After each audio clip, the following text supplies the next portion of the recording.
PlayStation, Wii enable this really kind of very innovative, high-powered, high-octane kind of gaming. Maybe not the Wii so much. But what can you do in the TV space to replicate this for all age groups, kids being particularly interesting? So I'm going to click over here into games. This is all Flash. This website is built completely with Flash. And I'm going to load up this game called Curious George Mix and Paint. It's a really simple game that lets children learn how to mix colors together, how colors mix together to make paint. So while it's loading up here, here's Mix and Paint. I'll fire this guy off. And so you guys can kind of recognize that this is the Chrome browser experience. I don't have a PC hooked up here.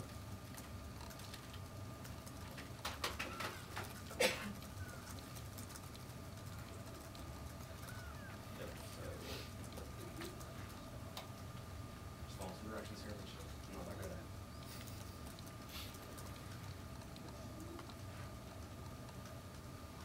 All the same kind of text, rollovers, all that sort of thing. And so, this will go through, but there's some really interesting anecdotal information in the ecosystem from people who've done user research, which shows that when kind of these gaming scenarios are available in the living room, parents, children will interact together in these sort of scenarios, which is kind of cool. So we see, really cool ability for. I think I need to put some more. Yeah, and so here I am. Okay, I'm going to put. And I was playing this earlier today, and I realized I don't know how colors mix together. So if I want to make that blue and add some lighting, maybe want a little bit lighter color here. So this fish is this. So you get a sense basically of what enabling the full web on the television, and full web on the television in a shared kind of community experience can really be like. And that's one of the really interesting and important things that we believe that Flash as a platform on Google TV and then TV-enabled devices is actually a really interesting place for us as a company and the technology ecosystem as a whole to kind of evolve to. So that's what I wanted to show you today. I'm going to stop right here and kind of open up the questions. I can explain more about the hardware or strategy, the ecosystem, any kind of areas where you guys think you might be more interested in learning. Yeah? I was wondering if you could answer the question you didn't really answer as to why Google is using Flash for Google TV and not HTML5. So Google YouTube as opposed to the platform in general. Okay, maybe I'll break down the question a little bit, sure. So, obviously one of the key value props for, browsing the full web is being able to get to any website. And so Curious George right here, this is the desktop Curious George. Without Flash Player, this would have been something inaccessible, which from a kind of living room perspective is really unfortunate. Now, why Google is using Flash for the YouTube lean back experience, I think you'd really have to go ask Google for the answer to that, unfortunately. I can't comment on their behalf on that one. But you can, so I want to make sure the question's broken down into two halves. One is it's interesting and necessary for the web. Curious George and some of the other stuff is illustrated with that. Well, and then if I could just follow up on that. Please. What then with the Google TV project is the long-term strategy? I mean, if Google has certainly not been shy about promoting HTML5 video, and I was wondering where that, like how you guys sort of see that and where that brings their participation in the Google TV project over the long term. So I mean, I think it's a great question. I think that future is for the consumers to decide, and we'll see how that plays out. But I think one of the really interesting things that we'll see here is Flash Player is obviously much more than video. It's about rich internet applications. It's about gaming. It's about all that sort of stuff. Social RIAs. So as you kind of see all that stuff, Flash is going to be a key part of the video delivery ecosystem. I think for a very long time, just as much as it is a key part of the gaming ecosystem on the web today. And so our participation with Google is really about enabling those experiences. And so, as long as those experiences are enabled or exist, as long as people want to get to video, people want to get to games, I think Flash is going to be a key part of the Google TV and the TV web browsing experience. So, yeah. Questions? Yeah. How do you see Android-based handsets fitting into the equation? Yeah, there's actually some really cool stuff that I've seen in the last couple months, and that we've been doing prototypes of in-house about enabling, multi-device. So kind of when I explain what a typical American household is, there's another device that's kind of showing up. And if you look at the growth of device in the ecosystem, tablets, both from an iPad and Android tablet and Win 7 and all these other perspectives, it's non-trivial. And TV, in its heart of hearts, is an entertainment device versus, you know, your laptop has become an entertainment device, but it's also a productivity device. Your laptop was a communication, or your phone was a communication device, but became a entertainment device. Does the TV go in become a communication device, or do the other devices in your home actually fulfill that purpose?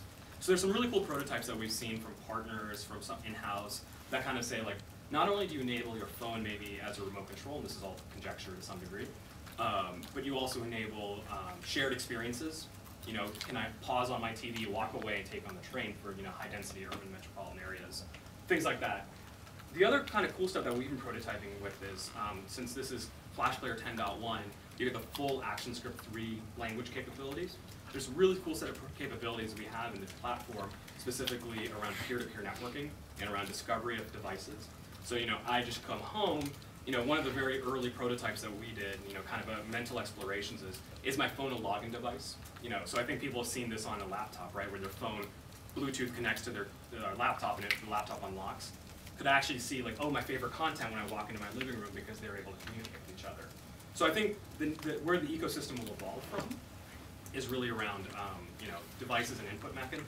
Your device is an input mechanism, but where we'll go to, there's a whole variety of things that, like, if any one of us sat in a whiteboard, we come up with stuff where we start dreaming the future, and it'd be really exciting. Because you're starting to see now, you know, stuff being pushed out.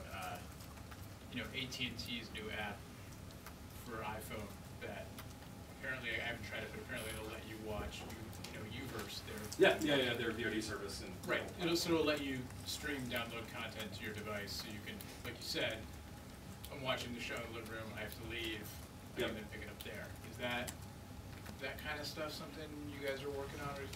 There's a lot of stuff we're working on. Right. So, but yeah, I mean, where you're going and conceptually what you're talking about is stuff that we think the devices ecosystem is really, really cool, right? Like, I mean, I don't think 3 or 4 years ago anyone in Adobe would have been really, you know, thinking that we would be on the TV, and here we are, and, you know, kind of enabling those kind of connected capabilities. That's just kind of like why, from a platform perspective, it's enabling technology to all the cool experiences that we want to deliver. So yeah, we're thinking about it, but, you know, nothing specific. So is Air the development platform for something like this? Is this capable of, can Air produce this? So right now this is just the web browser, so we're using Flash Player. And so the, you know, the taxonomy that we apply in mobile and desktop applies here as well. So Flash Player is inside the web, Flash Player is inside the browser, Air is outside the browser. And so what you're seeing right here is Flash Player 10.1 in the browser. Well, I guess what I was getting at, I can almost see a scenario where digital home TV, playing games like this and wanting to play the same game on a cell phone, a handheld or something like that. So yeah. What tools are going to be in place to build that? Yeah, so I mean, Adobe, you know, as a part of the overall platform, you know, Air on the mobile phones, we're looking at what the right timing for us is to bring Air to the TV sets as well. You know, there's kind of the melange of all these pieces of capabilities. The key thing for us to kind of enable exactly the scenario you're talking about is providing that consistent stack, the consistent components across all the devices, whether it's Flash Player, whether it's Air, and then letting the developer ecosystem who has the skills to produce these sorts of experiences use those same skills on any device they end up on. And so, you know, our goal really is to provide that same exact developer ecosystem, developer platform. The Flash Player here is the same as the Flash Player you get on your mobile phone. It's the same. So, you know, that's kind of where the story. That's how we expect the ecosystem to evolve. Yeah. I should have thought to bring this up earlier, but I can ask you as well. This multi-screen initiative, we're seeing all these things in Air and Flash on the different screen sizes. You got it on the phone, you got it on the TV, on the computer, and so on. Are we going to see any technology behind that to help you transition your session from one to the next? Start playing a game on your phone, finish it on the TV, on the computer. Right. I think, you know, there's totally get. I think there's two parts here. One of them is I'll actually suggest you also ask the same question to Danielle, who's going to come here later from a gaming perspective. Adobe doesn't have any plans or announcements on how we kind of enable that from a technology perspective, but we do have a whole host of like technology like Flash Media Server, which can be used as a data, which can be used as a, you know, a peering and streaming service. We have our RTMP, FP for like data sharing, remote shared objects and technologies to kind of replicate data in and out of the cloud. Here we have support for SQLite, to actually do the content replication. So I'm throwing a bunch of technology at you, but but what we're doing really is kind of enabling the ecosystem to we're giving all the enabling components, and then letting the ecosystem kind of take it and build, the value-added services on top of it. So Danielle may have some more context to give you in a little bit around what specifically there is that we might be doing, really for the gaming side. But kind of from the enabling piece, we have a lot of these kind of networking technologies that exist in the platform, which are pretty unique to Flash. Are there any specific APIs that are TV, I guess there's TV specific in terms of like accelerometer on mobile devices? Is there anything like that for TV? Accelerometer doesn't work on the TV, not yet. We have that one turned It'd off. be awesome if it did. Multi-touch is also not on, but you'll see that one change soon, I'm sure. You guys have all seen the kind of humorously, you've all seen the Microsoft Connect stuff, which is like, you can just imagine how that's going to change the entire TV ecosystem. Those technologies are just going to be really cool. Really excited about that. But so yeah, there's some specific APIs that will be available on Google TV, specifically around high performance video, and to really take advantage of those really highly customized silicon in the devices. And then kind of as the roadmap evolves, we have plans to introduce new TV specific stuff. There's some interesting considerations there around security and that sort of stuff. So that's why crawl, walk, run. Yeah. Well, so far we haven't seen really anything that just can't be an application on a PC. This to me looks just like another media center. Do you have any plans for releasing for PCs and Macs, just as a computer software? So what we've demonstrated is Flash Player, which obviously is available on your PC today, right? And so, what Google plans to do with their whole system solution, you'd have to ask them on where they want to take that. But right now, the kind of goal for us in the Google TV project is, enabling that to get Flash Player.